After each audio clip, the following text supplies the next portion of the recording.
Hockey के जादूगर के नाम से मशहूर ध्यानचंद को देश के सर्वोच्च नागरिक सम्मान भारत रत्न से मरणोपरांत नवाजे जाने में भी कई अटकलें और कई देरी आई। जब भी ये सवाल उनके पुत्र अशोक ध्यानचंद से पूछा जाता है तो वो भावुक हो जाते हैं। न्यूज़ 18 लोकल से बात करते हुए भी वो भावुक हो गए। सवाल जो बार बार उठता है, मीडिया में भी कई बार आता है, लेकिन इसका जवाब आपसे बेहतर नहीं मिल सकता है किसी से।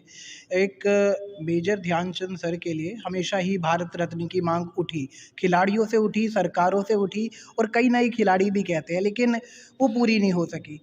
कई मंत्रियों ने कह दिया कि अब तो कर ही देना चाहिए जितना जल्दी हो सके। वो मेरी समझ के बाहर ये सवाल है, जवाब मुझको ही देना पड़ता है। हर जगह ये सवाल मुझसे ही पूछा जाता है। क्या ध्यानचंद, जिन्होंने इस देश में नहीं बल्कि इस दुनिया में हॉकी को 1926-1928 से साइंटिफिक तरीके से खेलना सिखाया, एक ऐसी ऊंचाई छू कर दी इस दुनिया को हॉकी में, जिनकी हॉकी को हम जादुई हॉकी की संज्ञा देना हमने शुरू किया। भारत के लिए जो कुछ भी नहीं था हमारे देश में, हम सांप सपेरों का देश जिसको कहा जाता था, उस सांप सपेरों के देश में ध्यानचंद ने अपने उस करिश्माई हॉकी से मेडल जीत कर देश को, और खाली वो देश का पहला मेडल नहीं था 1928 का, वो पूरे एशिया का पहला गोल्ड मेडल था। तो जिन्होंने नींव रखी हो, जिन्होंने किसी खेल को पहले अपनी छलांग में ही ऊंचाई तक पहुंचा दिया हो, खेल को जिन्होंने लगातार 3 मेडल जीते हों, जिनके कारनामे किताबों में, लोगों के जहन में, उनकी मृत्यु के बाद 42-43 साल आज हो गए हैं, आज भी वो सवाल बरकरार है कि ध्यानचंद को अवार्ड क्यों नहीं दिया जाता। और अगर नहीं दिया जाता तो एक कारण कोई सा बता दिया जाए कि हाँ भाई ये कारण है, हम नहीं दे सकते, तो ठीक है। लेकिन जन भावना जो है देश की भावना है, और उनकी भावना ये है कि जैसे आपने सवाल पूछा, ये सवाल तो उठता ही रहेगा कि ध्यानचंद को अवार्ड क्यों नहीं मिला। देखिए कब मिलता है, इंतजार में भी कर रहा हूँ। आप तो सर इसमें इतने सालों से इन्वॉल्व रहे, सुन रहे हैं, आप बताइए ना कि कहाँ अटका है मेडल, कहाँ वो अटका है भारत किस रत्न। बात से बात तो ये आती है, किस बात से अटकना चाहिए, किस बात से। कहा ना, किसी भी चीज़ की उत्पत्ति करता जिसने पहली बार देश के उस सम्मान को ऊंचाइयां दी, हमको भारतीय कहलाने का गौरव प्रदान करा।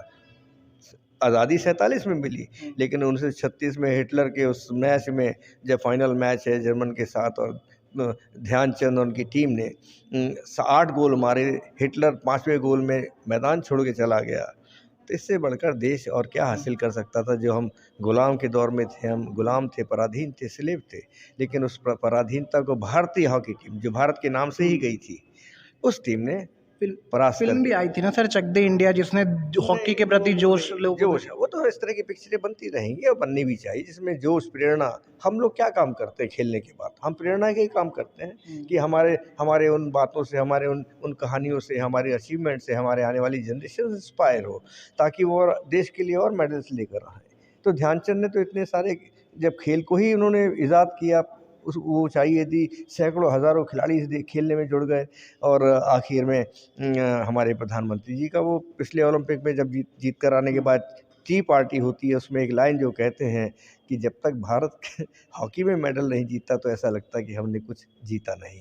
तो हॉकी एक तो बहुत। सर फिर भी ये सवाल बार बार आपके पास आता होगा, ठीक है, मीडिया से, रिश्तेदारों से, दोस्तों से, पुराने खिलाड़ियों से, लगता कैसा है जब ये सवाल घूम के आपके पास ही आता है? नहीं, बुरा लगता है, बहुत बुरा लगता है, क्योंकि वो एक बहुत सिंपल साधारण व्यक्तित्व थे, लेकिन बहुत अपने स्वाभिमान के पक्के थे। उनका यही कहना था, कई बार मैंने भी कई एप्लीकेशंस लिखी कि बाबूजी ऐसा आप साइन कर दें तो हमको ऐसी चीज़ मिल जाएगी, वैसी चीज़ मिल जाएगी। तो उनकी एक लाइन मुझे याद है और मैं उस पर गर्व करता हूँ। वो कहते, हम साइन नहीं करेंगे। मैंने, क्या हो गया बाबूजी? कहते, नहीं, जो मैंने किया है, जो काम मैंने किया है, क्या ये वो नहीं जानते कि मैंने क्या किया है? उनको देना है, नहीं देना, ये उनका डिसीजन है। तो एक स्वाभिमान सिपाही के तौर पर जिसने अपने किसके लिए कहते थे वो कि साइन नहीं करेंगे, किस चीज़ के लिए? एप्लीकेशन से एक थी, एक ज़माने में परिवार हमारा उसी दौर से गुजरा। उन्होंने मैं कहूँ कि 20 से लेकर 70 तक की नौकरी करी, 50 साल परिवार को आगे बढ़ाने के लिए।